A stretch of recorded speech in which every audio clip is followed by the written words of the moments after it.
we go. Danger zone. Check, check, check. Oh, I can feel better you can now. hear me now. Hello? Hi, this is Mary. Can you hear me okay? That is beautiful. How do I sound? Am I overwrought as usual? You sound sexy. I sound sexy? Yeah. Okay, good. Yeah. That's what I try to do. That's their goal. How about me? Do I sound sexy? Well, now you do. Now that you're trying. Because really, nothing. It's about the pause and the nothing's- cadence. Nothing says sexy like trying. I'm guessing you're already recording, aren't you? Why would I say the word sexy and not be recording?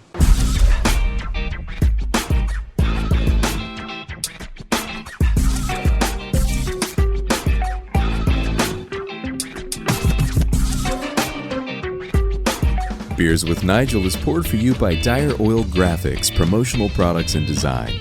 They cover your brand bumper to bumper with graphic design, promo products, and print. See what Dire Oil Graphics can build for you at direoil.com. That's DYEROIL.com.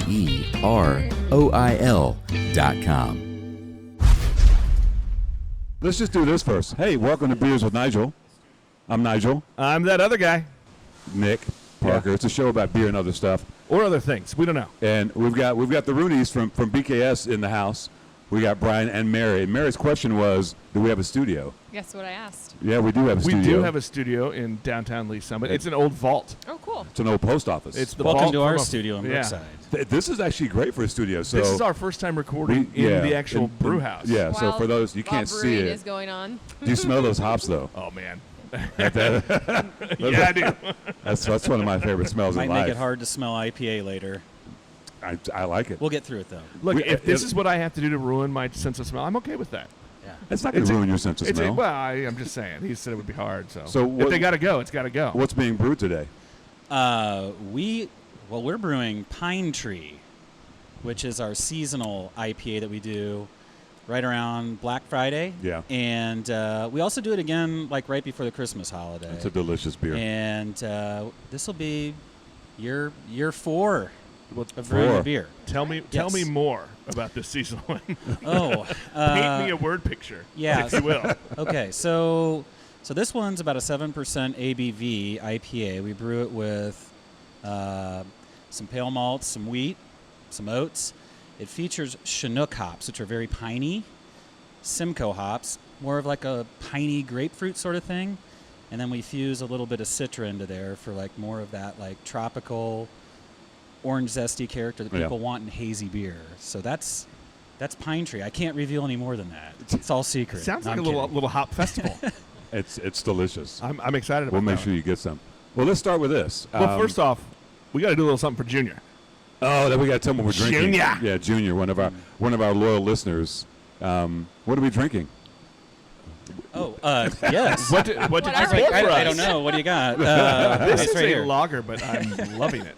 This is a beer called Going Nowhere at Light Speed, and it means a lot more than just what you might think. So Alex Moss, who is one of the brewers here, myself and Aaron Ruth and Aaron Lushart and Mary also, all of us, we all do everything. Mary's shaking her head no. But Moss and I always kind of have like a fun time with coming up with names for beers. We try to keep them reasonably normal, but sometimes they get away. And so we were just talking about for 4-year anniversary, we wanted to make a light lager because it's your anniversary. You want to drink some beers, have a good time. And so we thought better to have a lot of those and go nowhere fast than to have a lot of double IPAs or IPAs and go somewhere fast that's not good. So Yeah, that's part of the show, by the way. Yeah. So we made this light lager. It's just German Pilsner malt, rice, and Mexican lager yeast, and we like how it really turned out. It's delicious. Awesome beer. It's delicious. We didn't tell them the we rules. didn't tell them the rules. If you need to burp, please burp into the microphone. We encourage it. Directly yeah. into it. This is not a family show, so if you use colorful words, it's fine. I just wanted to my way of telling them the rules. It's just burping out of the blue all of a sudden. Just make lean it in. just make it weird. Well, now that you open the door. Yeah, exactly. So let's go back to when this all started. I know the story of the name. Mm-hmm. What does BKS stand for? It has nothing to do with my name, Brian. A lot of people think that. And we've lived in the Brookside neighborhood, Mary and I, since when did we? 2009. Yes. We moved here. Yeah. And I mean, we lived in Kansas City longer than that, but we moved to the neighborhood in 2009. And I saw those stickers on the back of people's cars that say BKS, the Homeowners Association. Brookside Homeowners Association. And I wasn't even really homebrewing at that point. I think I just started, right? Yep. You bought me a Mr. Yeah, Beer in kit. 2009. That's how it always started. The Mr. Beer kit is Yeah. rears its ugly head. That's how a lot of people Look, start. look, Yes. I know. It's a gateway Yeah. for many. Really, Common. really terrible beers were made. And we can talk a lot about that, or a little bit about it. Oh, absolutely. Oh, we're gonna talk a lot. Yes. Yeah. So when did you buy that for me? I think it was right. We moved into our house in 2009. Yeah. So Yeah. I got the Mr. Beer kit, and I was big into barbecue at that point. Like, I think that anything that you have to put some time into making it and have like a little bit of a creative process with it, and a little bit of a challenge. That's fun stuff to do. And so I was really into barbecue, but then I saw the beer thing, and I thought the same sort of thing with it. Like, this could be pretty fun. Maybe I'll give it a try. And I remember it specifically. I remember the beer was, it said British Ale, and it was like in a can. And then you got this thing that looks like a football that you're supposed to put the can in there with water and then like a yeast packet. I was like, oh, this seems pretty fucking simple. I'll just do this. And I mixed it up in there is the best way to say it. And I thought it was a good idea to put it next to our HVAC system in our basement. You guys are laughing because you know that the temperature is elevated next to that. And we made only what I could describe as a banana bread beer. Oh. Yeah. It was, I don't know, if you're into banana bread, you might love it. But it was very off-putting, to say the least. But anyways, so I don't know. Something hit me at that point where it's like, I can do better than this. I just want to challenge myself and see if I can make something decent. So I ditched the Mr. Beer kit, and I went to Bacchus and Barleycorn and got a homebrew kit. And I think I got like a Boulevard Pale Ale, like a clone kit or something. That was my first beer. Again, it didn't turn out very well. And then I got a Kolsch kit after that, like extract brewing. And I made what I thought was like first reasonably tasting beer. And I went to Friend's Barbecue, and there was a guy in town who was a brewer at Gordon Biersch at the time.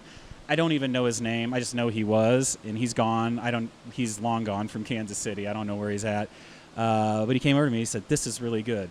Oh, and wow. I remember like just being so Mary's satisfied. laughing. I forgot about that. I went home. I was like, "Hey, did you hear that, Mary?" Oh no. And I know looking back on it, it looked nothing like a Kolsch or tasted like one. But at that point, There were in no like flaws, I 2009, there were no rules on what you were doing with any of this stuff, I'm sure. So it kind of started from there. And I got bit by the bug in a major way with home brewing, and got into like doing the turkey fryer, Gatorade cooler setup for home brewing, and started diving into like water profiles, started diving into malt profiles, hops, everything, just trying to figure out as much as I could, and spending a lot of time in my backyard over many years doing it that way. And then I built an electric brewing system in our basement, which was pretty ridiculous at the time because you had to do it yourself. And I know you can buy those things out of the box now. And that's really where I started to kind of elevate the styles we were brewing and entering homebrew competitions, which I think are extremely important to get critical feedback from people who are sensory trained and really understand what those beers are all about. And I learned a lot about how to make better beer from judge feedback and challenging myself and just studying. And that's kind of where it went. And then I don't know, like where the tipping point was. I want to know why Mary probably knows Mary decided better. to. Well, I was Why gonna did answer- I I was buy gonna- this beer kit for him? I was going to answer the original question, which was, what does BKS stand for? Oh, well, he never got past that. It's fine. Yeah, Oh, no, Brookside. they were giving me the go ahead. Okay. So I just went with it. We don't Nobody- edit this show, nobody so, stopped me. so you're fine. So, Mary, why Well, did he you talked buy the about the kit? stickers. Yeah. He talked about the You stickers. did. There we go. Great, you spent 1 minute yeah. on Do you regret the purchase? That's what I really want to know. No, I think it's taken us down an interesting journey that wouldn't have happened otherwise. No, I think it was. He made some just offhanded comment one time that he wanted to try home brewing, and I was like, oh, well, that'd be a good Christmas present or a birthday present or That's how something. it all starts. And then I should have known, like, he has a passion for certain things, like he mentioned the barbecue, and there's just certain things that he'll just read about and study until you can't really find any more information. So, no, I don't regret it. It's definitely been, it changed our path in life, probably. Yeah, I'd say. But no, it's been a fun thing for us. So the rest of the KS, we got the B part. It's not Brian. Yeah. The K and Brookside. the S. So Brookside Oh, is it's just short for It's just an Brookside. acronym. Oh, Yeah, I so thought here's it my was- Brookside Homeowners Right. So Association. does anybody But it just means do any of the Brookside. presidents come Did in they- and did say, they- "Do I get beer with my HOA dues?" We haven't got had the that. sticker on my That would car. actually be maybe we should must be negotiate proud. something. Actually, hope that's so. that's a beer name. I don't know. You should have a beer name. HOA dues. HOA dues. That's We're always genius. looking for a new name. I like that. Well, I've got a list of names if you ever want to peruse it. I would like to see it. Yeah, it's expansive. Yeah. It grows daily. Yeah. Well, So and does Alex, so you should- I you feel guys like should you compare. should do a banana bread beer at some point, just as an homage Too. to the furnace beer you made from your Mr. Maybe, Beer kit. yeah, maybe an intentional one would turn out better. Yeah, no isoamyl in British ales. No, we don't need that. So, what was the first beer that you were like? I mean, aside from the guy from Gordon Beers giving you the love, do you remember the first one that you were like, man, this is pretty good? Surprisingly, yes, I actually do. So we had a St. Patrick's Day party we used to throw at our house annually, and then I procrastinated making a beer for it because that was kind of the expectation. I had people over. I have to make a beer for it, and it can't be crappy. So I had like 3 weeks to go, and so really, literally, the first thing I looked for was like, what beer can you make the fastest? And like I remember reading some homebrew article that said English mild ale. Okay, and so I looked at like the grain bill that was on there, and I made this beer, and it turned out really awesome. And like everybody at the party was just like, "Holy shit, this English mild's really good. I love this." And like, who has an English mild that they've ever drank in like 2010, 2011? Like, No St. one. Patrick's Day. yeah, I was. Yeah, I have some Irish descent in me, but I'm sure, like, if I told people from Ireland I made a UK beer on, like, St. Patrick's Day, They might take umbrage. to yeah, that, there you might be a understand? problem. Anyways, but it turned out really good, and that was the one that has evolved into today's Rock Hill and Locust, which is our English mild ale that we have on tap. That's probably the beer that I've brewed the most in my lifetime, actually.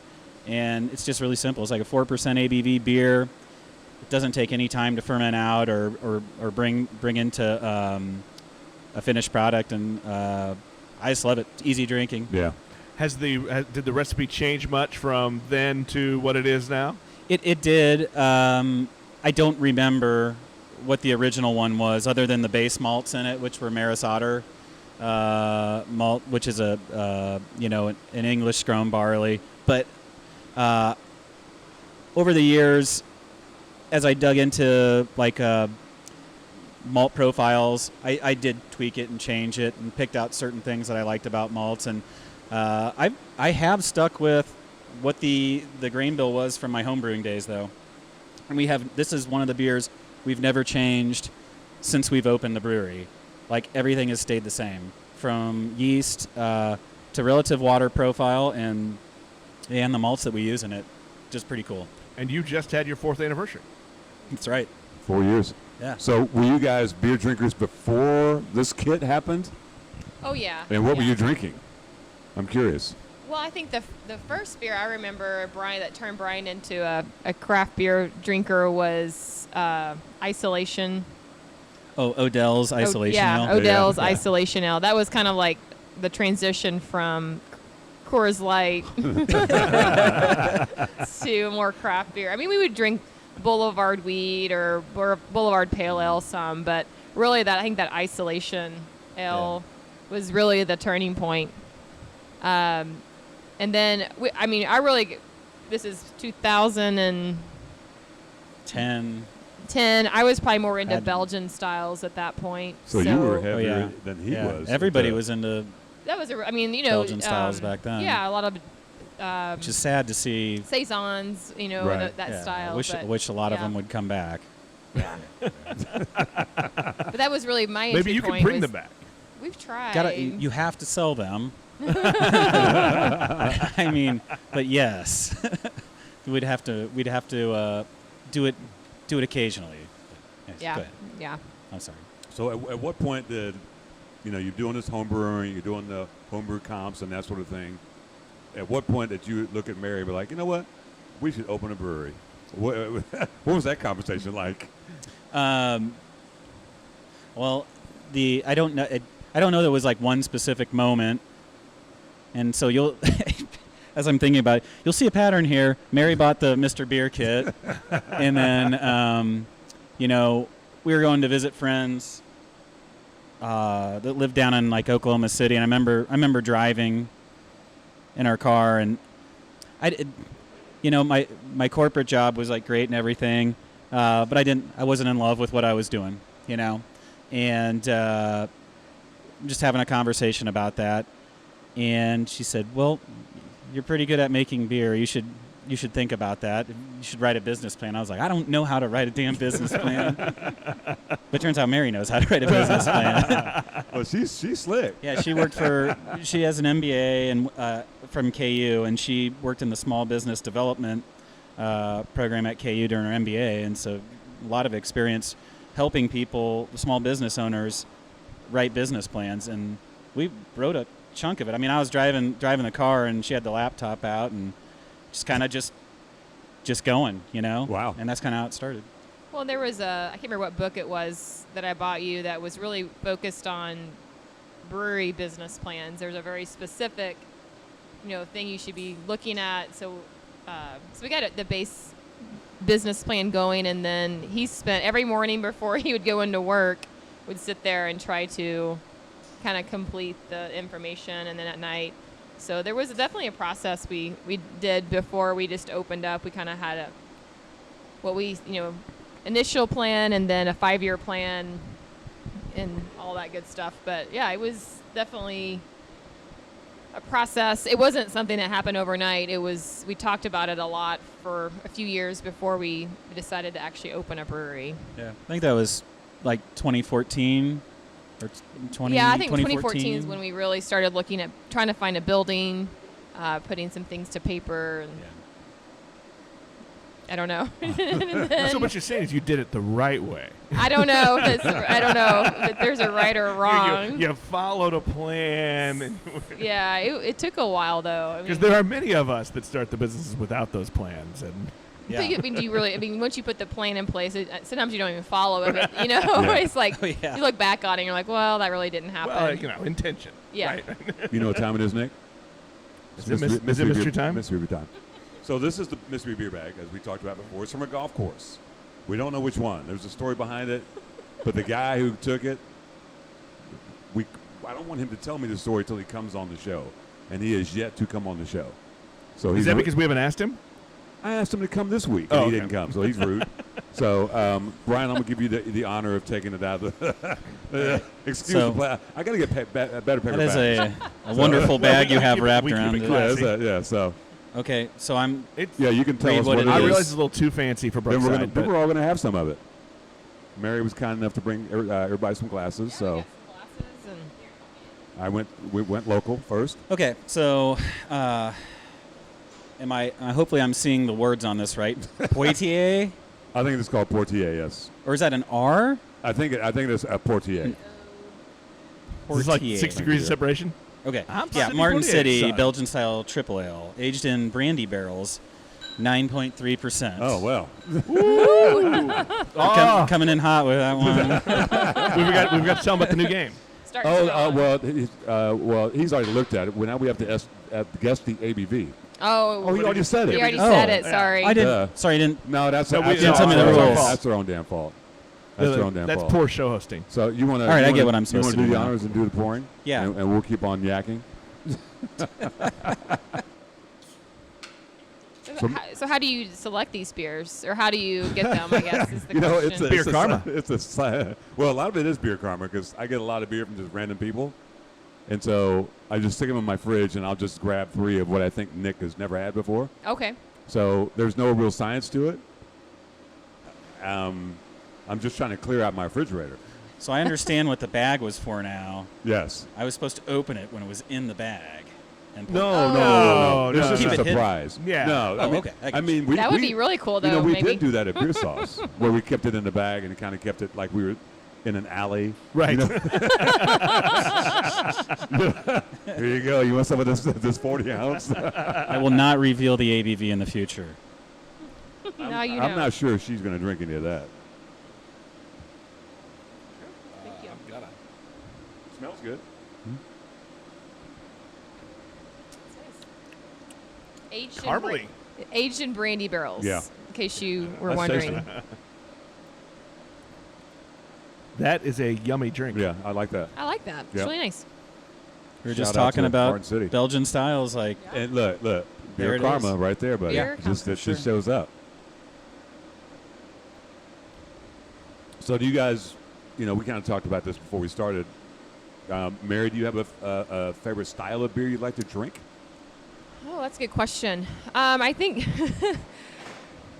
maybe it's because we have a lot of them, but now I really do like the hazy IPAs, hoppy beers. But I also enjoy like the lager we just had. My go-to probably is IPA, or Okay. more of like I really like our Tiny Clouds, which is more of a sessionable. Good beer, yeah. IPAs, or we call it a tiny IPA. So it's 5%, really hoppy still, but it's you know, we can have one and not feel like you've had 3 beers at Yeah. once. But yeah, that's probably my go-to when if we are going to another brewery or going to a restaurant. I probably look for IPA Yeah. or a lager or pilsner. Your starting point at the at a new brewery. Yeah, and then I might venture out to other things. But yeah. Brian, what about you? definitely hoppy beer. I've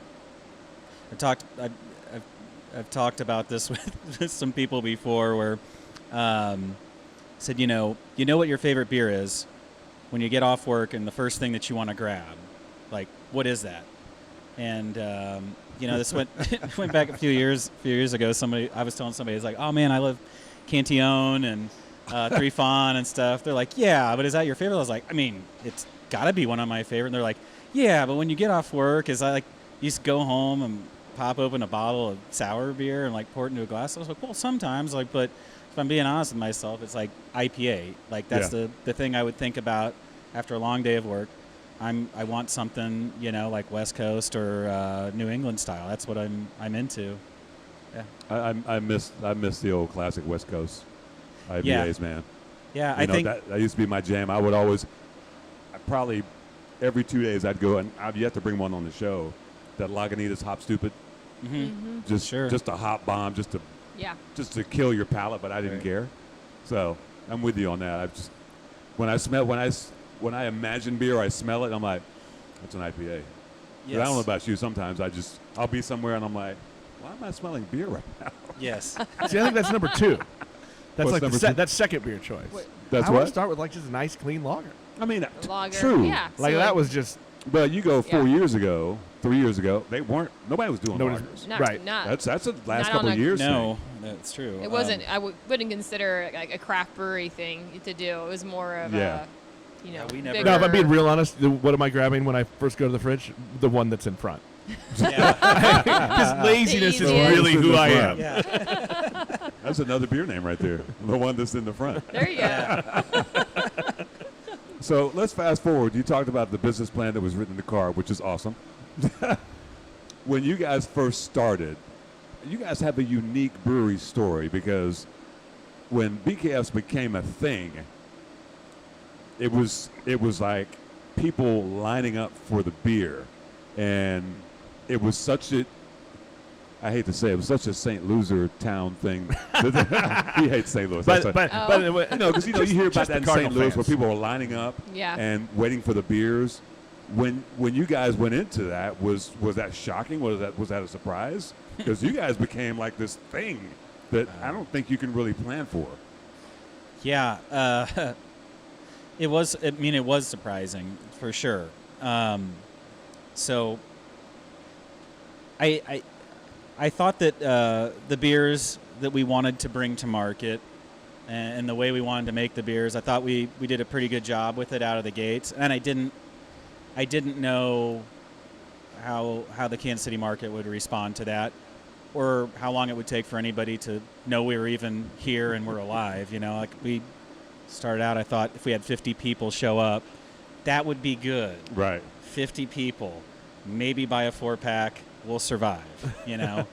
And Mary's dad actually was in town that day and was hanging out with us before we opened. I was pretty nervous. I mean, it's your opening day, and he's like, "You think anybody will show up?" I was like, "Oh shit, man! Why do you have to say that?" Well, I did. Yeah, and Bring us back to reality. and yeah, and it was like, I don't know, 30 minutes before we open, and I didn't expect anybody to be there, and then all of a sudden just people started showing up and a line formed, and he just looked at me, he goes, "I wouldn't have believed it. I didn't see it with my own goddamn eyes." Thanks. But I think that the reason that people showed up initially was because it wasn't that we weren't the first brewery to attempt a hazy IPA in Kansas City at that time, but we had kind of done some like a little bit of guerrilla marketing through our friends. Like I would make the beer in our home brewery, and then we had like a little can seamer. Like we were one of the first purchasers from October Designs at that time, and so we actually filled cans and then just gave them out to people. And I think that just kind of resonated from like a visual standpoint. It wasn't intentional. It was just the way we did it and what we intended to do when we opened. I remember and then we that. gave them away for free. And crazy. I think it just kind of created a buzz. And I think the beers were good that we put in those cans. And so I think that's what drove people to show up and see what else was going on. And it just kind of went from there. Yeah. And that first day, Mary, after you said, "Is anybody going to show up?" or what was your reaction to when all these people started lining up? Because I remember there were times I was like, "We're going to go down there," and I would pull up. I'd be like, "Nope," Yeah. and I would keep on driving because it was a shit ton of people. Yeah, it was a little overwhelming, honestly, because it was not something we knew we needed to sell beer and all that, but we didn't realize like the demand that there would be there. So we were obviously it was a good thing, and we were excited, but it was felt a little bit of, I don't know, pressure's the right word, but you're like, hopefully they like it. You know, they're standing in the line for an hour, like hopefully they like this beer. But you know, it was good feedback, and it was people kept coming back. So yeah, no, it was amazing, and the support that we've seen over the last 4 years has been remarkable, honestly. And a lot of people who were here day one, we still see them today. Yeah. So it's really cool, and we've gotten to know them. Really, I would consider a lot of them friends, people we've gotten to know and who've shown up. So it's been an interesting experience, and Ongoing experience. ongoing, Right. yes. What surprised you guys with that open? What happened that maybe you didn't expect? Other than your father-in-law not expecting that many people. You know, he He always still brings us back down to earth he every always time he comes to town. surprises me. He's yeah, but no, I think what surprised us was just there was a line. You know, there was an excitement that if people, and we weren't from the beer industry. You know, we didn't come from another brewery. We didn't come from even the service industry, so we didn't have a lot of connections within that. So we didn't know what to expect until we opened, and obviously now we have a lot of friends in the industry, but at that point we were kind of going in blind a little bit, and maybe we were a little naive. Sometimes you kind of maybe have to be naive to get into it and do it the way we did it, but luckily it's worked out for us, and we've been able to grow every year we've been open and keep making the beers. I think there's something to be said for that. I've heard a lot of other entrepreneurs talk about that. There is a little bit good about the naivete that lets you kind of take some of those risks and those leaps, right, without Yeah, I think without the crippling anxiety. Well, I think Not to say there's no crippling especially Brian, I anxiety. think we approach things a little differently from what we thought how things should be, I guess. We didn't have the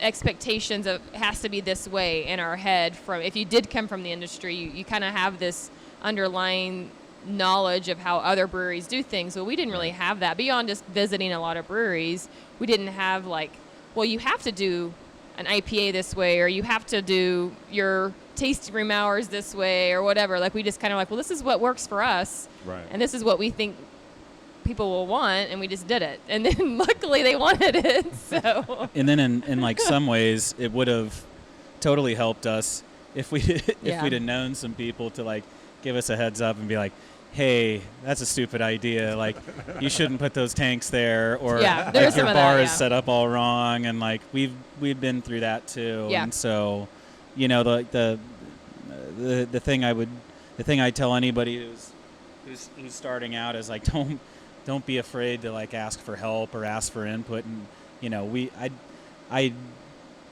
regretfully did not do enough of that, and wish I would have, and it would have made things better for us as we grew. And we're so small when we started, you know, and we still are so small as a brewery, but it's like just these little stair steps that you do. And we were talking about this before, like when you start, like how quickly the growth and the demand starts to happen. If you're doing anything that's like a quality type of product, it's going to happen for Right. you. And it's like you have to have like an eye on like, you know, think about the next step and the next one, you know, but don't go past that, just like a couple of them.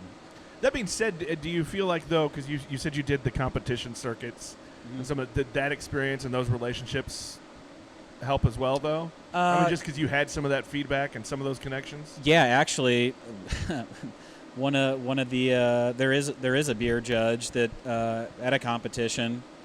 After I entered, I think I got a second best of show in it, and the person came up to me afterwards and like said, "Hey, you were the one that made that dry hop pale ale," and I said, "Yeah." He's like, "Dude, that was the best beer that I've drank, like that I can remember in a beer competition." And he's like, "It didn't win, but he's like, I just wanted to say hi and meet you." And I was like, that meant the world to me. It's like, but I ended up talking with that person and picking their mind and dropping off beers to them, especially as we got towards becoming a professional brewery. Like I said, I would really like your critical opinion on these beers. Like, don't hold back. And so I remember like giving him beers and like waiting for the feedback. I like text him like, "So what'd you think?" He's like, "It was good." And I was like, and that was it. I was like, what does that mean?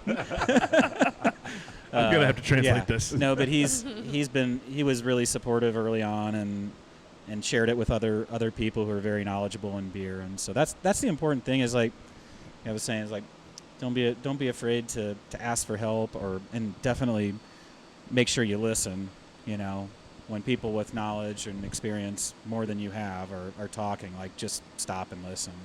Is it surprising to you the reputation you guys have in town? Do you guys, I mean, What kind of reputation do we have? Because we don't really. I mean, we don't. I don't know. I mean, yeah, you know, when in the beer circles of the drinkers and the people who go to breweries, when people, you know, I sit behind a bar and watch people talk about, you know, where they should go. You guys are always in the conversation, always. I mean, to the point now where, you know, you've got those breweries in St. Louis that people, you know, put up here.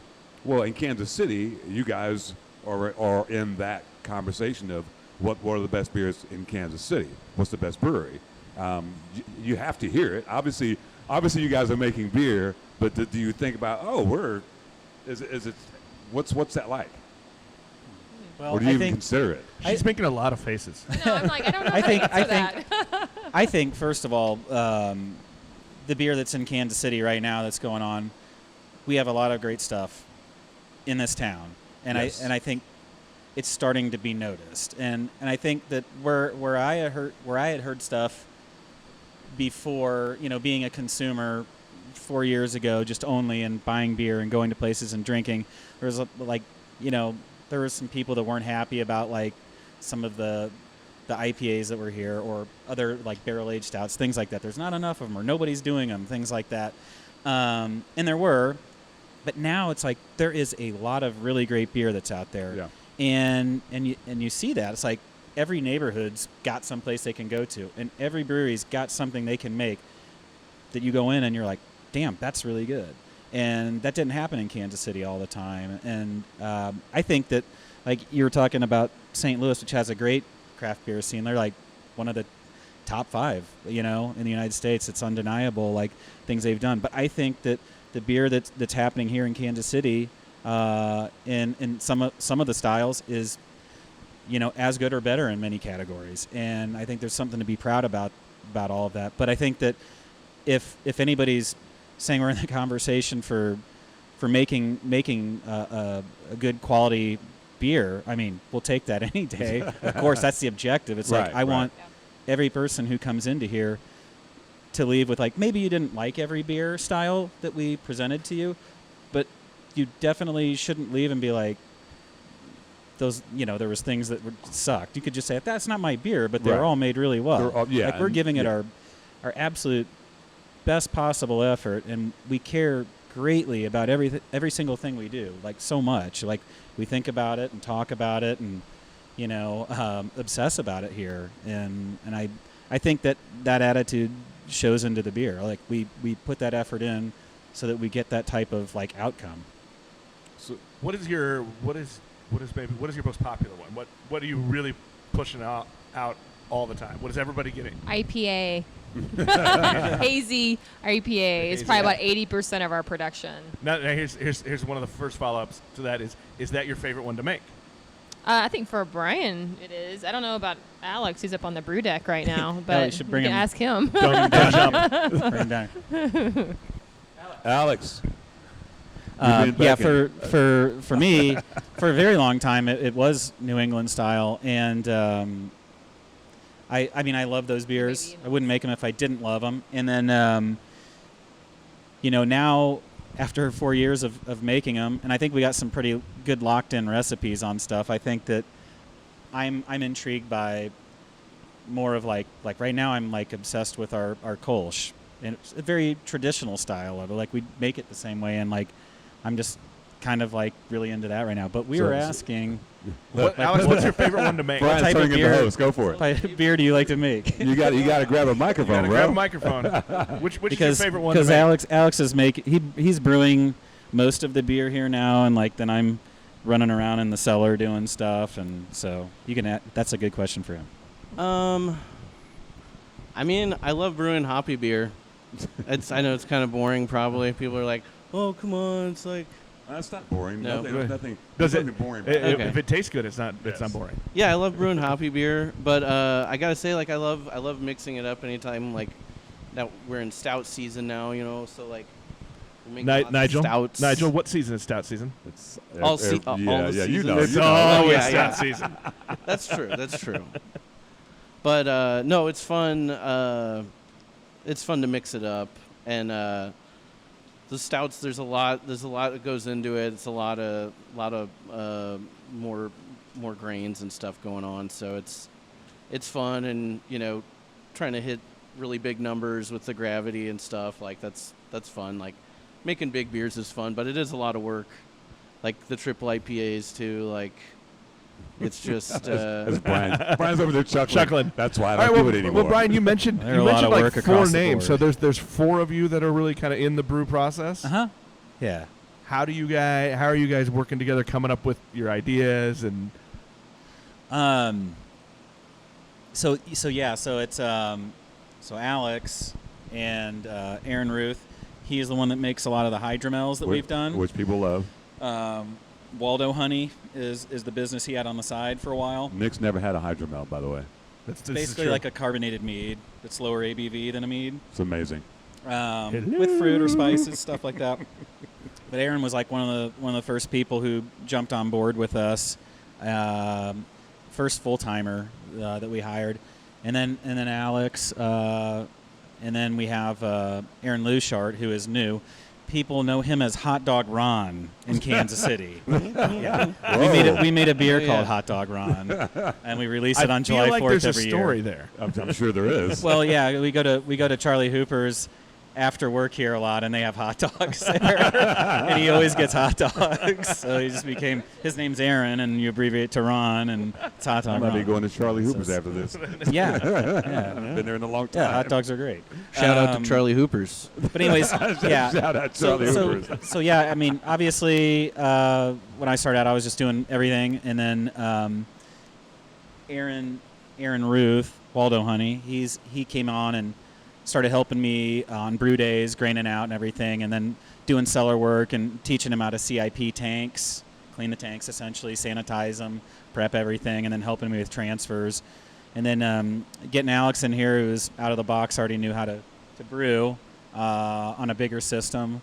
And then he can also do everything and like also help with canning, like understands the dynamics of our packaging line and everything. We all wear a lot of hats. Yeah, everybody as does all everything. these places And go. work behind the bar and Oh, yeah. and different things like that. So was it? You started out doing all the brewing, right? Yeah. So Yeah, there when was- you bring people on, Yeah. was it hard to let that baby go? It can be, but I mean, I came from, a corporate job background where I had to work with You had to lots collaborate. Of, yeah, delegate or die is what they love to say Right. in those worlds, and while I don't subscribe to a lot of the things that I once did with all of that, I am thankful for the experience with that, where you have to kind of you have to set everybody up for success, right? Yeah, In their job role, Totally. and so it's like the right ingredients, the right equipment, and I think we've done that stuff good. Well, since you're standing there, you get to partake let's in give him the honors. the next mystery beer. Oh, good. You get the brown paper bag because we keep it classy. Do not tell anybody the ABV. Yeah, so we're gonna guess the ABV. I'm gonna turn you down. you can open. I can look at it? Yeah, absolutely. You can take it out. Yeah, just don't tell us You the actually ABV. have to pour it as well, so there's that. All right, I'm gonna go back to the brewing. Mm-hmm. Tell us what's the part of the brewing, the process, getting into what do you really love about it? We want to announce that beer first. Well, Because he's already cracked it open. Oh, he's fast. Yeah, he's fast with it. Yeah, go ahead, tell us what the beer is.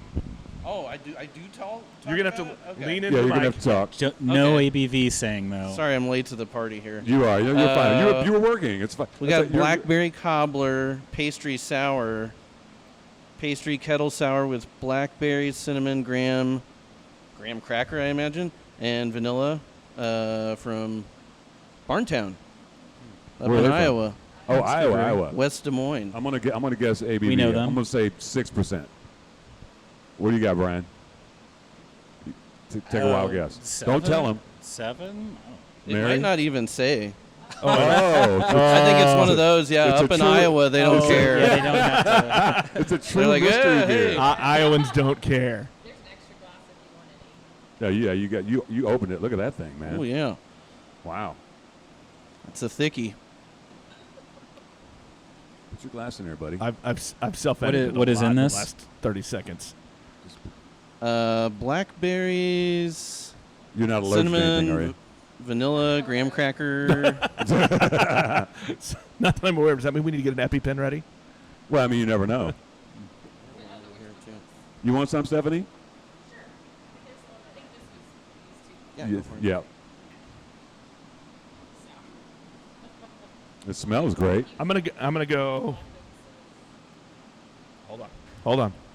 That's got a lot of character to it. A lot of Oh wait, we depth. can't Plus a guess, kettle right? sour. No, because it Because doesn't say it on no. the can. It's a true mystery beer. It really smells good. That is quite tasty. That's dessert after Thanksgiving. They do kettle sours very well. Oh, man. We've had stuff from them. We've Wow. met them in the past at beer festivals, and they've sent us some beers. Yeah, and that's Yeah, it's nice they and always fluffy. do a nice job. yeah. with them. It's kind of thick, isn't it? Yeah. That is tasty. It reminds me of a beer I had at Norton's the other day. And when I checked it in, I said, "That's a thick sour." And of course, it ended up on Twitter. And Jeremy Downer said, "You're a thick sour." I'm like, okay. Which is the danneriest Right, of responses. That's of all the responses you can get. That's Very pretty funny. dangerous. Brian, I'm gonna go back to you. I'm just curious about what you love about that brew process. What kind of gets you going? Because you kind of lit up a little bit more when we're talking about that part of things. Yeah. So when we talk about the brewing process, to me that means like the hot side of things, like on the brew house. Like it starts with the recipe creation, and I really love that aspect of it now. And like most of what I love about creating recipes is the hunt for ingredients. All right, and so and what that means for like IPAs is digging into hops and getting they're laughing at me. I could get into arguments about this with You're obsessed with hops. plenty of people over it. Brian's over here digging his own rabbit hole. Yeah, That's another With beer the name though. hops. Hop I'll get out obsession. of it. Don't worry. Hop obsession. So that's the thing is like you have to be resourceful and pushy and you really have to dig deep to find the places that have the lots of hops that you're looking for. And what I mean by lots is like they're growing at certain farms. They have certain specs involved in those hops that will help us accomplish making the right types of hoppy profile beers we're looking for. And so like I love the hunt for that type of stuff and tracking that down. Do you think that comes kind of from, because you mentioned you loved doing barbecue too, so like more of that kind of that chef thing, like sure, yeah. building Absolutely. that recipe, layering the If you want to flavors. make something good, it starts with the ingredients, and then you got to have good technique and expertise around all of it, which comes from practice, I'm intrigued by that because we've always talked about. I've had very little desire to get onto the brew side. It frightens me actually. What does? The brew side, because I'm scared of math. It seems like there's a lot of science in math. He's about to brew a beer. rules, but I love cooking. I love recipes, so I was intrigued You'll be by fine. kind of what you're saying. Yeah, I'm gonna try this. It's like in making 2 weeks. on the hot side. It's like making a So soup. I'm either Yeah, I'm that's either what we gonna say. kill people or it's gonna be really good. No, you'll be fine. I've brewed a beer. Nobody died. We always say rule number 1 is don't die, but 1.5 is don't make anybody else die. We got an answer on the ABV on that beer. Oh wait, so Anybody want to guess? I said 6. I'm gonna go. Yeah, it tasted not like. Yeah, Okay. it tasted lower. 5.8. Alex? 6.5? Can I do What'd you say? 6.5? 5.8. 5.4. Oh, Winner. Ooh. Nothing. Bragging you rights. get to tell. You Yeah. get to tell. Bragging We'll rights. let you open the next mystery beer. That's your prize. Nice job. No, that was a really nice beer. So let's talk about. You guys won an award.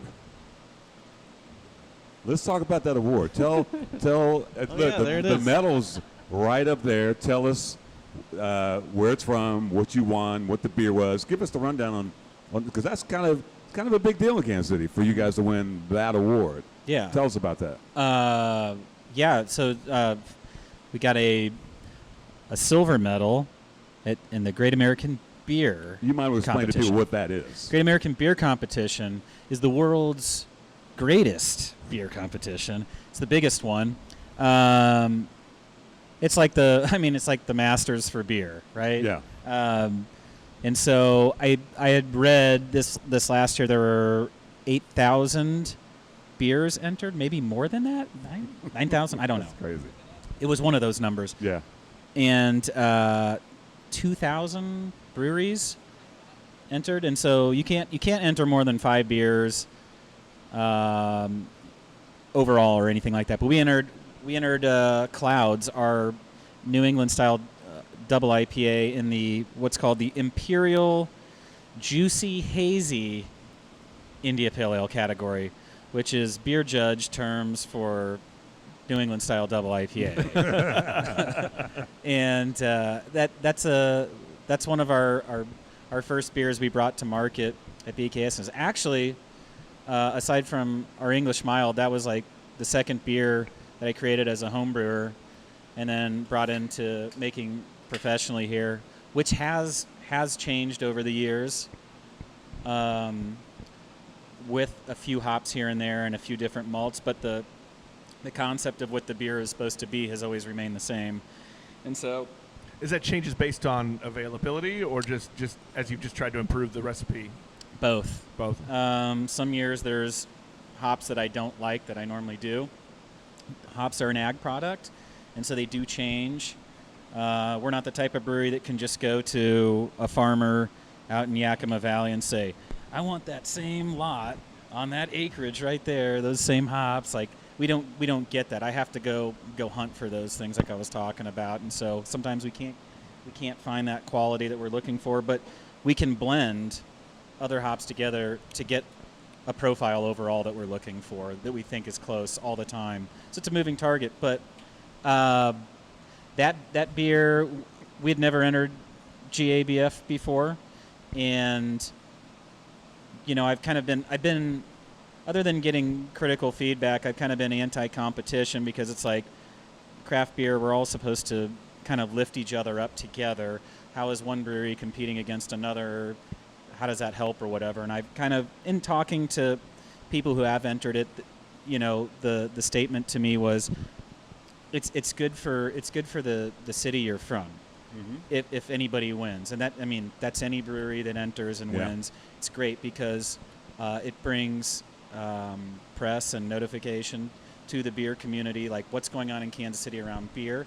It brings tourism in. Like, people don't go to one brewery when they come in to drink beer and do beer tourism. They go to like 5, 6, 10 other breweries, and so it's good when these things happen in Kansas City. Like KC Beer Co.'s won a bunch of those, and they make fantastic beer. And I think Cinderblock's won one in the past that I can recall. There's been a history of it, but I don't think there's ever been an IPA or a hoppy beer that's won in Kansas City. And so, that's kind of our story. It was very, very surprising. We hope that we were like one of the best 20 beers entered in the category, and it was one of the biggest categories. And I thought the beer was really good, and I thought we have a chance to be considered, but I think it's a crapshoot after that. Mary, you're kind of a catalyst on a lot of these things. Did you say, yeah, let's do it? What were your thoughts when it was like, hey, let's enter this, because this is a big deal?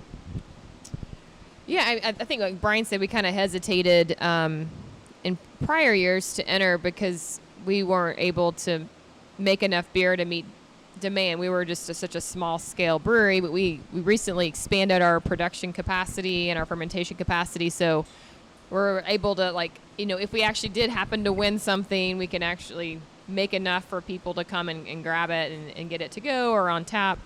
So no, I think I was all about it. Like, let's do it. Let's see what happens. If nothing else, you get great feedback from the judges. It wasn't all about winning. It was more of how do we improve our beer, and how do you get the feedback to know what other people are thinking about it from a lot of these people are cicerones or have, a lot of great experience tasting beer. So, we actually drove it out to, I guess it was Fort Collins. No, it was in Denver, outside of Denver. Near Lafayette. So we drove it out because we were like, let's have an excuse to get away for a weekend too. So I was all about that too. So how much beer do you have to take them? I think for each category, it depends on how many entries. For, I think the double IPA was 8 cans. 16-ounce cans. I just imagine you taking one can to them. And then yeah. Split it up. Yeah, exactly. Yeah. Tasters. Yeah. So we entered a couple categories. So we you have to print off like a barcode and a sticker and all that good stuff. So they get so many entries. Right. I was actually reading it was 9,700 entries. It's amazing. We went to the warehouse, and it's a cold warehouse. Yeah, refrigerated. When you go up there, and it's gigantic. I mean, because like you're talking about GABF, like when they actually have the festival and they're pouring beers, that's where all the kegs are stored and where they're warehoused, or the World Beer Cup, all those things. Yeah. We pulled up and I was like, holy it's a big shit, place. Look at this place. And and you just walk in and it's very organized. I mean, they do a great job with the competition. They do a great job with the beer festival when they're actually having it. And I can't even imagine the logistics around the whole thing. So how many judges actually have to judge your particular beer? I don't know how many. I'd be interested. Because there's different. It goes through different levels. So there's like the entry point, and then it kind of progresses through. Probably so to some all the way up to like Yeah, Masters I mean, I rounds know or there's whatever. Yeah, usually I like don't know. first round, and in the big categories, I think there's 3 rounds that they do. Normally, it's 2 rounds, and then I think the way these things work is you go to like what's referred to as like a mini best of show, where it's the top 5 high-scoring beers go there, and then the judges just have a conversation around which is So not 1, not 2, unlike 3. like a homebrew. It's very similar. Okay. Yeah. Yeah, that'd be Because I've a, judged in some of those. Yeah, and it's similar Yeah. not process. that I'm a that's a beer question for judge, somebody but- who's judged at GABF, and there are people in this area who have. So Yeah. Yeah. There was a lady that came in the wind shift, an older lady, and she's a GABF Yeah. judge. I was like, and she's here in Kansas City. yeah, Yeah, there's quite a few. Yeah, I was quite impressed Sure. by her because she Yeah. came in the wind shift and was like, she told me that. I'm like, well, I better pour her beer correctly. yeah. No pressure. No pressure at all. His hand Yeah. starts sweating as he grabs the tap. I'm like, what do you think? Yeah. No, that's awesome. That's a huge deal for, especially for, because what size system you guys have now? It's a 5-barrel brew house, Yeah. but we actually end up brewing. It's oversized, so we can actually brew 8-barrel batches on it.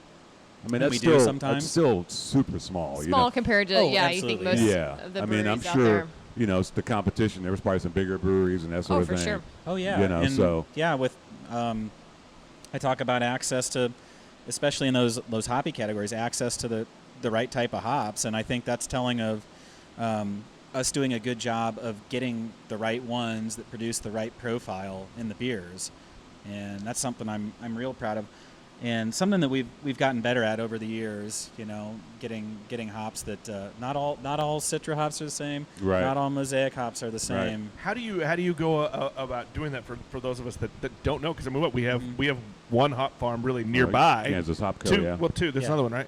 I don't know. I think I was there's only thinking one. there's a second one, Isn't it Oh, there's, Ryan? Porter Valley, I think. is Okay. another Yeah, one. but Yeah. but I mean, even then, right? They're not. It's not a nearby thing. You're not just driving down the road. Right. So how are you sourcing those? And then I mean, because then you do have to be picky. You were just talking Yeah. about that. So how does that work? It's you have to start a relationship with some of the hop brokers, and that's a year over year thing. Like one of the first things that I did at this brewery and that Mary and I talked about was contracting hops, but not like just anything that we could get, but it was like the right types of hops and being aware of that and like starting a conversation. And we were so small and nobody knew who we were, we're buying such a small amount, but still trying to get contracts. And like, it's a show of good faith that like we're trying to put some money out there and then we're going in on like saying, I want these ones, or, and then trying to ask more questions of those brokers that then like kind of let you in a little bit more on details. Like they more times often than not know which ones are the best ones they've got in the warehouse.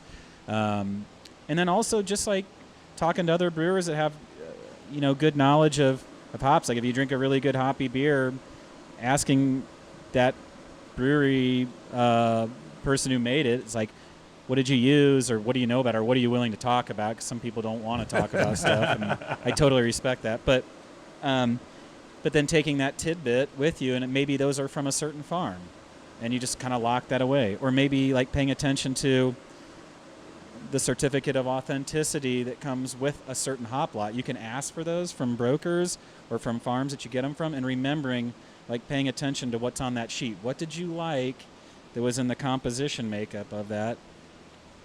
What was good about that? What do you see on that that's different from other ones? And then stowing that away and remembering for yourself, It's a lot of trial and error, honestly. A lot of failure too. Yeah. So when Ryan came along with Kansas Hop Co., I know a lot of breweries in town use him.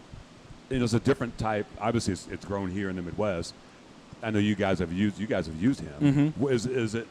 Is it a different? Is there a difference?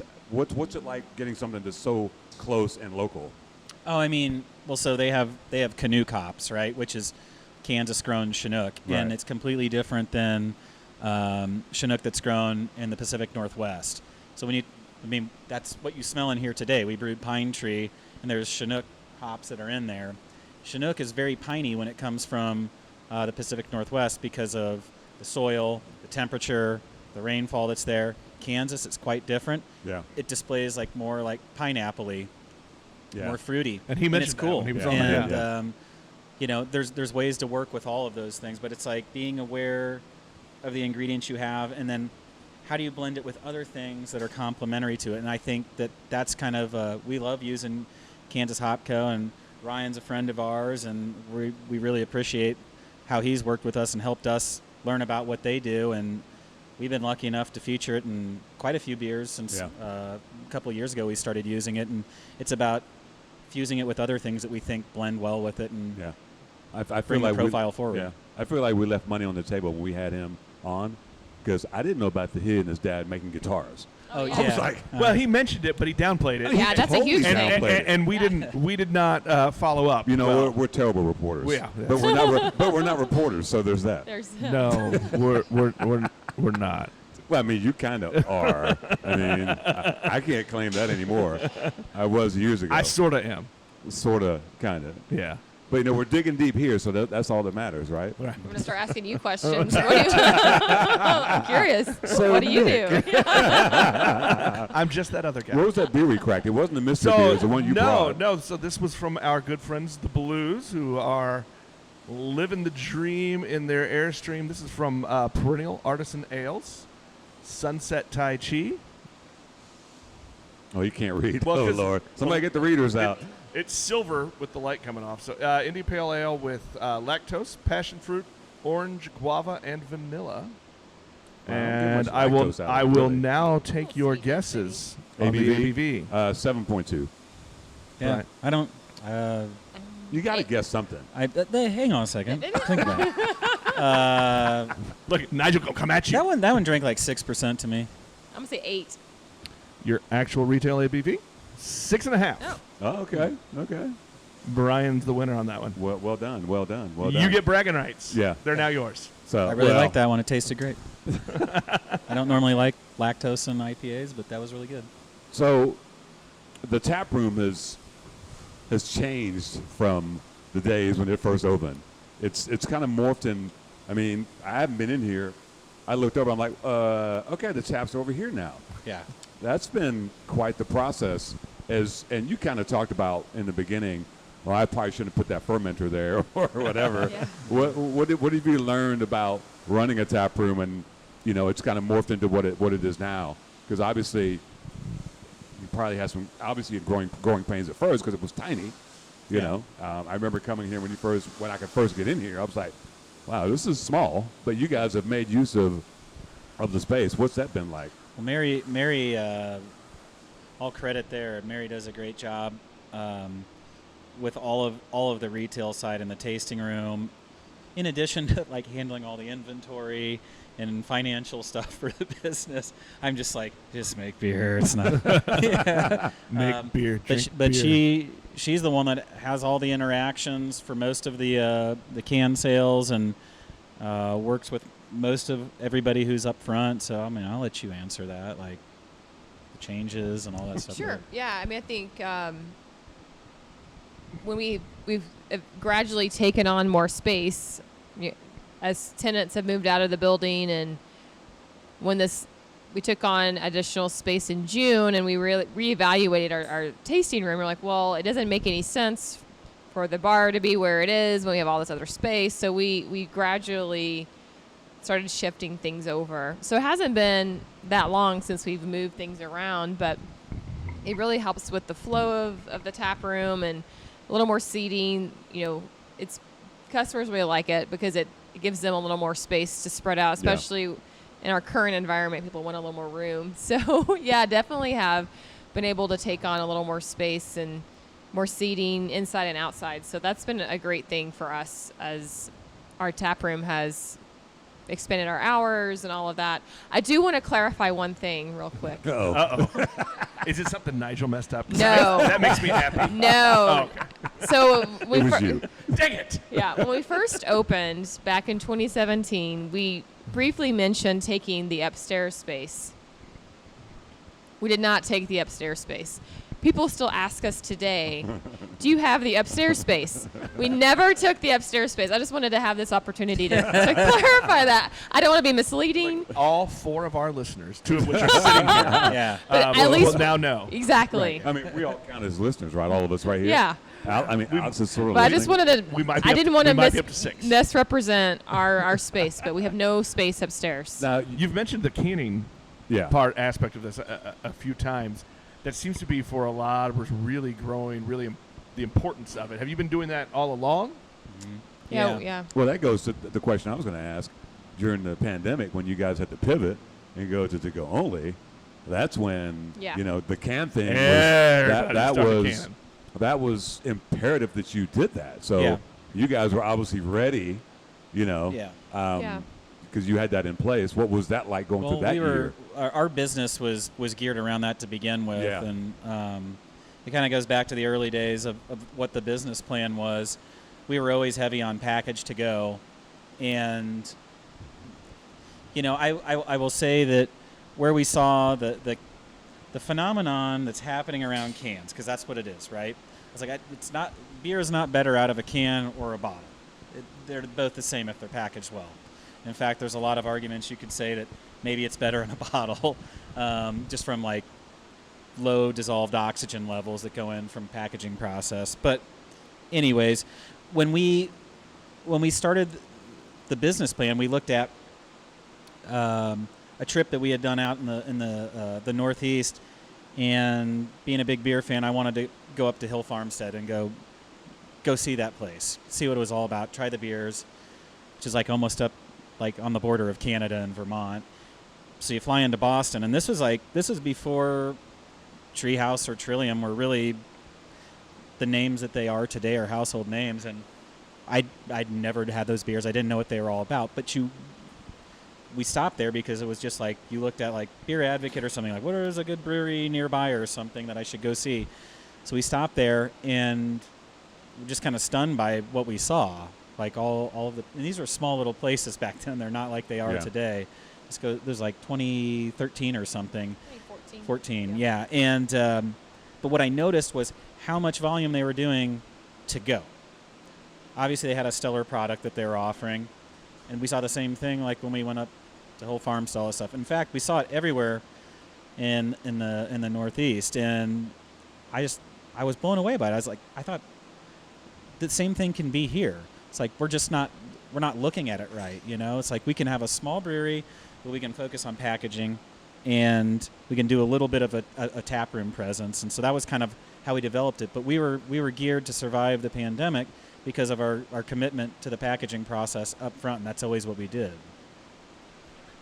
Did you have to ramp up the output much though? I mean, what's the difference between how much you were packaging, I guess, pre-shutdown? Yeah, I mean, and then once all that other I would say, well, we turned everything to go during the pandemic. So 100% of our production went into a can.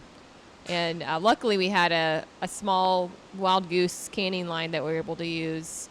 And we ran that thing really hard. We'd package two beers on a Tuesday, 2 beers on a Thursday, but it took us so long. All of us did it together. But before, it was probably about 40% in cans, 60% on tap. And we really haven't seen the tap sales come back. We're still about 80% to go. Right, we keep talking about the pandemic like it's over, but No, I mean, honestly, like we're not. We're still seeing about 80% of our revenue and our sales coming from tap room or from to-go sales. Do you see that staying pretty high? I think for us, yes. Yeah, you guys, that's kind of your model. It is, at this yeah, point. for sure. So we sell a lot online, but we also have a lot of people who come in, try a beer on tap, and want to take it home. And instead of doing a growler or a crowler, we have it in a can. Yeah. So we don't really do growlers or crowlers. We just do all cans of most of the beers that we have on tap. Now, they may not always be available based on when they come in, but that's kind of our model. Speaking of online, speaking of online, so maybe you guys can tell me the tricks. I'll during the pandemic, you guys would put this shit on sale for like at 7 p.m. And it would be I know where gone this at is going. 7:01. I tried it one time, and I was at Windshift. I was like, no, I want to get that beer, and I had it in the cart, and I was like, went to go, and it was like sold out like immediately. Apple or Google Pay? Probably Apple. Or did you even know? Did you do one or the other? I don't remember. That was. I knew I was on the side, and the one time I tried, I was like, yeah, beer karma's a thing, so people would know I didn't get it, and they would bring it to me. Anyway, That's good. You have to get the karma. Use the Apple Pay or Google Pay. People got upset about that. They did. They're, oh my God, what's the problem? Yeah. The beer's on sale and it's already gone at 7:01. Yeah, I was like, well, Yeah, it was weird, and it was hard to see and hear. You know? or to explain probably. Let's Yeah, not- we we don't- didn't. We would love for everybody to have beer, right? That's what we're supposed to be doing. Right. That's the thing is like I think there's just this. There was an idea that maybe we actually had the ability to produce more than we could, but I mean, you walk through our old brew house area, which now we're in the expanded space, and the old brew house area is where our canning line is at. And when we moved everything out of there, I looked at it, I was like, Jesus, man, this is people's bedrooms. Master bedrooms are bigger than this area. Yeah. And there's just, we just couldn't make enough beer. That was all it was. Yeah. Yeah, Like, we weren't beer- holding anything back. We were literally like everybody was doing everything they could. So No, it was Yeah. it was That's It kind of a good problem. Yeah, it was a Right, it I was mean- a phenomenon. Absolutely, absolutely. It was just one of those things when you guys came out. It was just like, a rush to the door, the virtual door. Sure. Well, I remember You know. the first time we did that, it was like I think March, I don't know, 20th. I don't even know the date. Mm-hmm. And then we were like, oh, we're not going to limit it or anything because we had no clue. Like, Right. We were like, well, none what? of us knew. And it I happens didn't like, holy understand shit, I mean, we've never done Yeah. online sales before. Yeah, We were nobody like, had. I don't know. And then we put it out there like, oh, okay. It's a thing. And then like there's so many quirks with the online system and that you just, it took us a little while to figure it out. And Well, it's kind of like when Diametric did Together We Can. After that first week of like doing it badly, and people sitting in line for 2 hours to get Yeah. beer, once they figured out the online thing, even then, the breweries that were online, the stuff they were coming to get at Diametric, it'd be gone immediately. Yeah. I mean, it was yeah. it was an unusual thing to see. That and was being that in was the an trenches incredible and being in the thing trenches though to and watch that working it. together I'm we like, can Sure. and how that worked. man, people love their beer. They And do. they'll do anything for their beer. Well, local beer. Right. And that's the really cool thing is that there are so many people who support local and are willing to wait in line or Yeah. do whatever they can to. Go and they'd To load the support it. trunk for them and Absolutely, their it's great. neighbors. And Speaking of beer, Oh, we got our third mystery beer. This bag is a hot mess. I don't know where I got this bag from. is but it even like It's not a really whole a bag? Mary, you're gonna have to. This Oh, is your, okay. this is your this turn. might How many take two mystery hands. beers are there? You say it again. I just feel like you keep pulling beers out of there. Like Do I Wait, it's a magic golf bag. do you have a bottle? Oh, I have one. I have a I bottle do. opener. I have Oh, you on my do? I have keychain. two. I have this one right here, Okay. and this one came from. This is a fancy one that came from Tanner. Well, that looks really over- fancy. over I don't at, know if uh, I can figure at that one Taft out. Lake. How My- do you do that? Shelby sitting next to me accidentally stole that. Do you remember Just try it. that? that's that one. Shelby, you've been outed. Oh. She just she thought I thought that was yours. No, I'm sorry, Tanner. Thanks, Brian. I don't think he's seen the miss it. I saw him the other day. Oh, and, he so is he you can doesn't- take it out He of the doesn't bag know now. that you have it. No, Oh, it's a nice one. So really, what people don't know is that Nigel runs a crime ring, What? and they steal bottle openers. Oh, this is a fancy one. This is. Do I say the name? All right. Yeah. Yeah, Okay. everything but the ABV. Orange Greenies. And if you flip it around, it shows you the two breweries. It's a collab. Oh, okay. Other half and four. Is that Four City? I have no idea. I can't read that. I know the other half logo, but I can't. Yes. I think it's Four City Brewing. We're gonna. We Is need this to a have barrel and flow collab? It is a barrel And and it, flow do you mean to beer tell fest you collab. what style? I'm guessing it's a stout. Imperial stout with pistachios, Yeah, yeah. oranges, coconut, and cacao nibs. Sounds Sounds delicious. Yes, delicious. please. Yes, please, and thank Okay. you. Alex, come on back. Come back, Alex. You're gonna need some of this. This is important. I know he's working, but I think Yeah, this is our first brew day show. actual Yeah, show where somebody's actually doing the Got brew water. day. I'm a little He excited doesn't about want to this talk, one. does he? He doesn't want to talk. He just wants the beer. So when are y'all stouts coming back out? The what's that? When are y'all stouts coming back out? Soon. We're brewing one tomorrow. Which one are you brewing? Chocolatier. We did it last year. It was a collab with Christopher Elbow Chocolates. Oh, Yeah. And during pandemic, he actually came in and bought some beers from us, and Mary's like, hey. I was like, Really? Are I knew you you. are you the Christopher Elbow? It's really awkward when you have to you have know any somebody. other elbows? He's Yeah. like, that's me. I'm like, we'd nobody really drink love that. to use. So nobody drink it? Nobody your drink that one. It's not any chocolate or good? beer. Put them down. Put the glasses down. Okay. You don't want to drink that one. We don't? Oh, Oh wow. wow. The nose So on do you that want to is- guess the ABV? I mean, bet that's like 13%. I haven't even tasted it. It just well, all the things it sounds going to be big. What do you got, Nick? Would you like some? Okay. So what do you think, you Nick? can smell it. I'm going to go high. I went 13. 15. Ooh. 14 for me, possibly Oh, yeah. 14.5. Yeah. I think I went low. Just after tasting it, I'm like, Shelby wants to throw out a guess. what do you got? 16.2. See what? Wow. 16.2. All right, it's 13.8. Ah, Oh. okay. It tastes. It felt a little. We did little have, big hitter. remember that Revolution beer that we were trying to guess ABV? Oh. And it turned out to be like 17%. Yeah. We're like, that's going to be 10%. We're like, 17? oh, it was in Holy a moly. 12-ounce can. Yeah. It was, I would not it make Was it. that Revolution that we had at Barrel and yeah, Flow that it was like. Yeah, that barley wine they had at Barrel and Flow. Yeah. So it was Death by Cherry, some Revolution. But it doesn't taste like it at all. Oh, no. We've had some of those. It was here. amazing. Yeah. I was like, Amazing. oh, man, it's good. Get it out of here now. Yeah. By get it out of here, you meant drink it now. Yeah, I mean, Okay, it was really yeah. great. That's really good. Let that warm up a little bit. So you're That's gonna be tasty. you're doing your chocolatier tomorrow, which I'm really excited Yeah. Oh, somebody brought beers. about. Wow. It's like magic. Thanks, Aaron. Do you want to say anything? There. We've talked about you, so there's that. We've talked about it. So the, Did somebody text him to go get beers? What happened? I don't He know. just brought beers out. Is there like a bring me beers button? I I don't went, that's a That's great what you need back idea. here. Yeah, it's just this So I know big you guys red can't button. see it, but in the brew house, they've got a nice. It looks like an IKEA couch. Brian No. bought it on Amazon. I don't know if it's that think. Bought on nice. Amazon, but formerly of IKEA. There's Folds a down nice- into what- a what do you bed call when we that do thing? the, Like some sort of. The 3-day boils on our stouts. They've got a nice little a little lounge, lounge in the brew area. house. I think I think every brewery should adopt something like this. This was originally from the Golden and Pine retail shop that was here before we moved in. Oh, so it was already in there. It was here, and That's perfect. it was actually bigger, and we tore half of it down.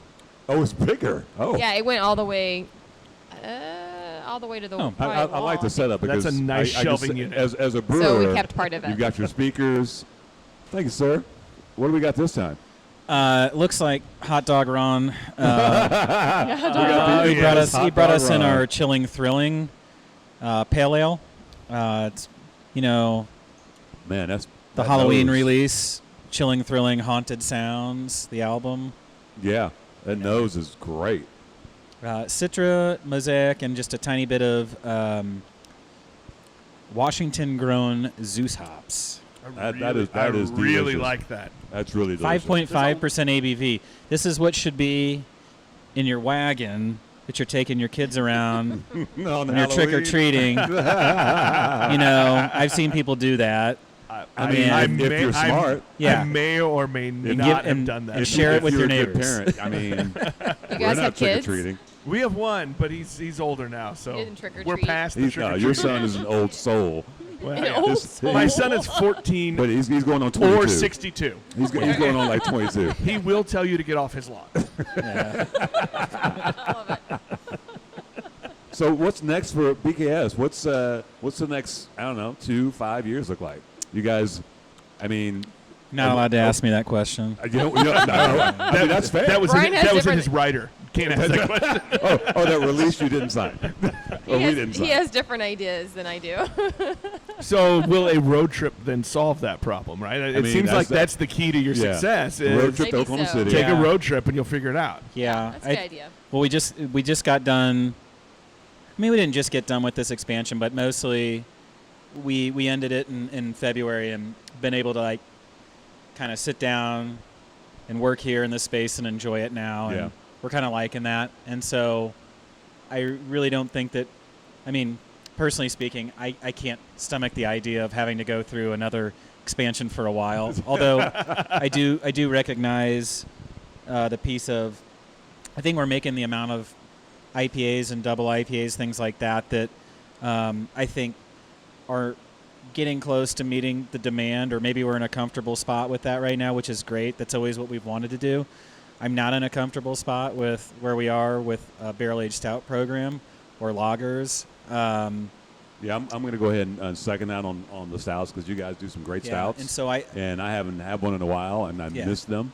Yeah. So Yeah, well, I mean, I know why Nigel's uncomfortable with it, but and that's just simply with production. But I Yeah. mean, when you say you're uncomfortable with where you're at, I mean, what does that actually mean? I would like to do more of those. Like I would like to kind of explore that territory with beer a little bit more. But in order to do it, we're a little space cramped. You know, you can't just stack a ton of barrels in here. can you make some Holstein, please? We're gonna do that. That's doable. That's doable in this format here, and I think we could do a little bit more of that also, as that's a really nice beer, and Yeah. we've definitely got fans who are into that beer. Yeah, and we I should love do- what you guys did we with should be just able to do more of different it. coffees and Yeah, thank you. yeah, it was Uh, that's you've never had it, but you would love it. I want it Well, Right now. I said you would want it. right now. You can't have it right Oh, now. well. Yeah. Why am I even doing this show? It's because of these other beers. So rude. So that's the plan. Make more beer. Yeah, And no expansions. well, no, not right now. Yeah. And, I mean, you just yeah. For at least 6 months. yeah, there's not really any more space in this building. I mean that is true. I mean, is that a consideration at some point? I don't want to let the cat out of the bag. I mean, there's Yeah. nothing happening with it, but as far as like some other place or I mean, the upstairs, right? yeah, don't say that. People have been clamoring If you for the move into the upstairs. upstairs space, will there be an old school fire pole? Yeah, I mean, That's what we're waiting for. There's an upstairs. Right. Or maybe a slide. I think feel like people have done the slide, but Yeah. nobody has the fire pole. Fireball may be a little dangerous. I mean, you got to sign a waiver. Yeah. You know, I mean, No beer until after you Right. do the You pole. come down first. Yeah. all right. Well, we appreciate you guys doing this. You guys have been on my bucket list for a while. I'm going to tell you one thing, Nick. Don't try to hit up Brian on Facebook. Brian does not. Wait, make a note. Brian does not He reply. responded Brian like just- 6 months later. yeah. Now look at Facebook. No, he has a page. You know what? That's probably good for his mental health. Yeah, Instagram, I think, is yeah, Instagram. I was like, I hit him You're up. like, hey, I can't get a hold of you. I was like, what are you talking about? I just got sent back to you you a in 1 message hour. like a year ago, bro. What the hell? Yeah. I remember that, though. Yes. But I was late to responding to that also. I apologize. No, it's all good. I'm just giving you shit because I can. We appreciate you guys coming on. Tell people where they can find you, like on social media. Obviously not Facebook, but what? Well, you can find us on Facebook. Just don't find Brian. Oh, on yeah, Facebook. not Brian. Mary will respond. It's gonna be Mary So responding. yeah, we're just BKS Artisan Ales on both Facebook, Instagram, and Twitter, and our website. And then we're at 63rd and Holmes, and the Brookside East neighborhood. Tell us about the new hours though, because you guys. Oh yeah, absolutely. So we're now open Wednesday 4 to 8, Thursday 4 to 8, and then Friday, Saturday 1 to 8, and then some Sundays based on if we want to be or not. Basically, if you think you can make good money during a football Well, game. it's more of if we have people who want to work or if we're If really the weather's tired. So Sundays are kind of a might want to reach out Now first keep in before you mind, come. Nick, these hours are huge because there was a time. There was a time a long Oh, time geez. ago. Yeah. If it was like Saturday, Sunday for like 4 hours at a time or something. Yeah. It was a small window. I feel like there's a recurring theme with you and BKS of Nigel's not getting beer when he wants beer. And so he's really just whining this entire I think episode. that's a fair I'm criticism. telling you, Like, I know people Beer karma is real. Every once, on a regular basis, in the cooler at wind shift, there'll be some BKS beers with a little a name tag on it. For instance, this is a good story. You know, I was trying to get all the Black is Beautiful beers. Didn't have you guys beer, and we talked about it on the podcast. And that next week, lo and behold, Here it comes. It showed up. Oh, that's awesome. Yeah, so That's pretty because cool. I wasn't. You guys were closed, so Yeah, and I don't know. I mean, that one sold pretty yeah. quickly. yeah. So- A lot of support for that one, which was awesome. Looked like you were going to say something to Oh no, nothing. Can I ask just a where musician. the What would you like me to who say? you supported with your Black is Beautiful? We supported. It was the ACLU. ACLU of Missouri. Yeah. Yeah. Well, fantastic. Thank Yeah. you guys. Yeah. And, hey, Nigel, Nick. Where can they find us? did you know that you can find us, Beers with Nigel, on Facebook? Why are you doing your smooth On jazz Twitter. voice right now? Is that a jazz voice? Normally you're so loud. He's like, you know where you can find There us, kids. I'm a little tired. My name is Nick Parker. Show you right. I don't have. I've never been accused of having the smooth jazz voice. Well, you just went there. I just did it? Yes.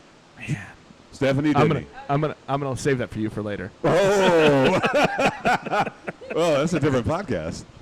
That's our other podcast. That's Our the late other night podcast. podcast. Late- You late can night find the Beers Beers with with Nigel podcast on Apple Podcasts, Google Podcasts, Spotify, or any of your favorite podcast apps. You can even Nigel. Hey Alexa, play the Beers with Nigel podcast. We're on Odyssey as well, by the way. I saw that. We're out.